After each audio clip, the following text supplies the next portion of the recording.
Welcome to the 3-Minute Theologian, a theology podcast about what we believe, written by the pastors at Waukee Community Church. I'm your host, Mike Wagner. Today we're unpacking the topic of God's holiness.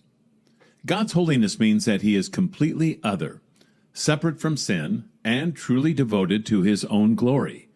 In light of this, we can only respond to God's holiness in one of two ways, with dread or delight. In Isaiah chapter 6, we read about a vision in which Isaiah saw the Lord. What he saw was both awesome and terrifying. Hovering before him were seraphim. These are angels with 6 wings. And as they flew, they never stopped singing, "Holy, holy, holy is the Lord of hosts." Their greatness surpassed anything Isaiah had ever seen.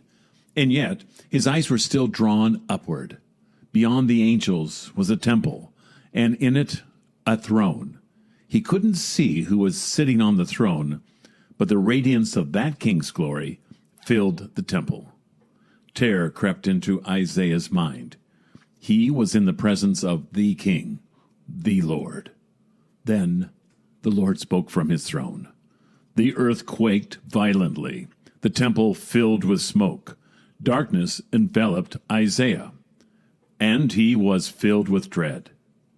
In despair, Isaiah cried out, "Woe is me!" He knew that he did not belong in that room. He knew no sinner could see the Lord and live. Then, through the darkness, Isaiah saw a flame. An angel is coming to strike me down, he thought. But the angel appeared with red-hot tongs, bearing a glowing coal from the holy altar.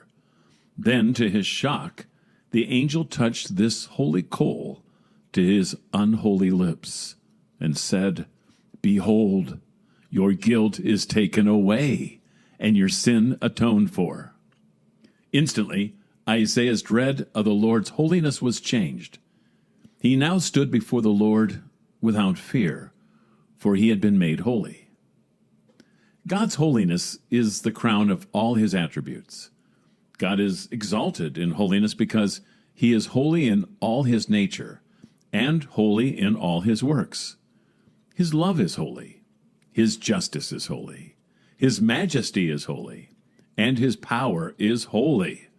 In the words of the Puritan Stephen Charnock, the holiness of God is his glory and crown. God's holiness makes him completely other and completely greater than we can fathom. And this filled Isaiah with dread, and later with delight. What is your greatest dread or greatest delight? Each of us will one day face God's holiness like Isaiah did. And in that moment, God's holiness will be for you either your greatest dread or your greatest delight. Only those who have been made holy can delight in God's holiness. Thankfully, just as God atoned for Isaiah's sin at the altar, Jesus made atonement for our sins at the cross. And if you turn to him in faith, he will turn your dread into delight.